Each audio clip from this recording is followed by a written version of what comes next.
14 hours a day, is always on their cell phone checking their email. Family is not a priority. Church is not a priority. And you know what, you guys? All of us are guilty at this. There's not one of us that has a perfect blend or a perfect balance of a 25, 25, 25, 25, 100% of the time. That is impossible. But what you got to do is you got to keep your eye on your prize, and you've got to have self-awareness, and you've got to be able to reflect internally about where your priorities are. And I think that's a big part of this, of where you're balancing and where your time and effort should be. Where are your priorities? Are your priorities with your family? It should certainly be a priority, but is that your top priority? Maybe, maybe not. How about with your job? Maybe, maybe not. How about with your church? How about with giving back to your community, being a coach, being a PTA, being a volunteer, big brothers, big sisters, picking up trash on the side of the road? How do you find that balance? What's the priority? And listen, life happens. You guys have heard me say that all the time. You know, you can insert another word in front of happens instead of life, but life happens, you guys. And how do we get through that? And how do we keep our eye on the prize? It's the same thing, you know, when you're driving down the road, you're not looking at the yellow stripes next to you as you're passing them every millisecond. You're looking down the road a half a mile down the road at the stoplight or the crosswalk that's coming up or the traffic ahead of you. And you got to always be looking ahead and having a good balance. And you can't be compromising in areas that are important. Maybe for short term on a, you know, okay, I wasn't able to get to this today, but tomorrow I'm going to do better at that. But what you got to do is you got to make sure that tomorrow you focus on doing better at that.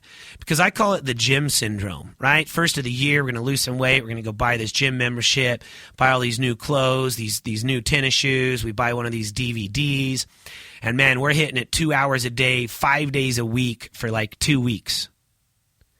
Then all of a sudden one day we're really tired and we decide not to go to the gym after we get off work. And then 2 weeks later, we're not going to the gym at all. And you're looking at yourself, how did this happen? I was on such a high. And then all of a sudden, what happened? Oh, life happened. But I've got to have that awareness, that self-reflection to say, okay, I need to get back on it. I need to change my routine. I need to try to get back into it, you know? Constantly evaluating and being better and adapting. And again, the balance is crucial, you guys, but it's not easy. We all know it's not easy to be putting 100% energy into our job and into our family and into our volunteering and into our community and into our church. And I've got a really good friend of mine, one of my best friends named Charles, and congratulations to the surprise Little League champions, the Angels, who had an amazing season, and Charles is the coach, and, you know, this guy's all in. He's got 2 twin boys on the team, but you wouldn't know it because he treats all the kids the exact same. And him and I and his wife were speaking yesterday about some decisions they've got to make forthcoming about taking his kids' baseball level in the team to the next level, to a competitive travel baseball team. And, you know, that's a whole different beast than playing city ball Little League. And the guy is very stressed and maxed out on his time as it is. And so we had a really long, you know, hour heart-to-heart talk about priorities and what are our priorities and what should be our priorities and how, you know, us ourselves need to be a priority. This poor guy, you know, he loves sports. I asked him, I said, when was the last time you got to watch, you know, 30 minutes of Sports Center? He said, 2 years ago. You know, when was the last time you got 8 hours of straight sleep, Charles? 2 years ago. You know, and this guy, he's all in, right? But he's aging himself, and at some point he doesn't have a balance. And he's constantly achieving, and he does a very good job with juggling everything. Don't get me wrong, this guy's an all-star in life. But man, he's facing some challenges and having to make some decisions, and that's life, you guys. It's about achieving that balance and making sure that you're happy.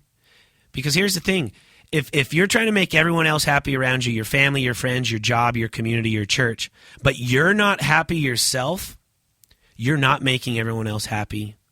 Even though you think you might be, you're not, you guys. It starts right here inside of your heart and your mind and what you're waking up with every day and what you're going to try to go out there and do in the world and whose life you're going to try to change and how you're trying to better your life and your families and everyone else around you. And doing it with integrity and doing it with ethics and doing it with honesty. That's what it's all about, you guys. That's lifeness. And I'm going to continue to share these life lessons along the way. And listen, you guys, I'm only 35 years old. I'm still a kid when it comes into the grand scheme of things in life. But you know what? I feel that I've been through a lot. I've had a very interesting, challenging, full life, goods, bads, highs, lows. And I love to share that with you guys. I believe that's what the big man upstairs put me here for. It's not just to be a great dad and a great husband and a great vice president at Century 21 and a great West Valley Maverick. It's for me to help share my experiences, the positive and the negative ones, with everyone and anyone I can that's willing to listen, who's maybe looking for a little pat on the back or a slap on the butt, and maybe just a little wind behind their back to get them headed in the right direction. And you guys, that's what Lifeness is all about, and that's what I'm all about. And I sincerely do appreciate you guys listening to me and hopefully sharing this with your friends and family all around you. Because, hey, you guys, again, like that corny soap opera my mom used to make me watch, we've only got one life to live.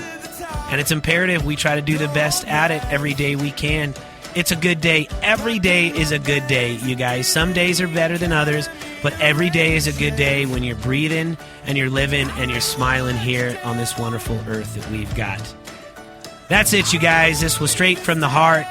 Just wanted to give you kind of an updated view, an overview, if you will, of Lifeness, the life side of it, the business side, and then tying that together in Lifeness. And that balance is key, and making sure that your priorities are in the right place and that your heart's in the right place, you guys, and that you're doing things for the right reason.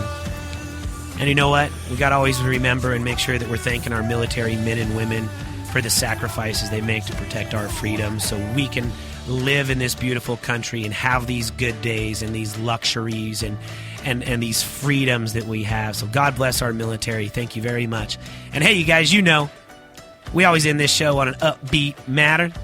I'm going to tell you, and this is how I do it. I like to go out there and I like to live the life I love, and I like to love the life I live. You guys, go out there. You've only got one life to live. Make it the best you can. Make every day the best you can, and try to make someone else's day great as well. Again, thanks for listening to Lifeness. I appreciate it. God bless. Have a great day. Thank you very much.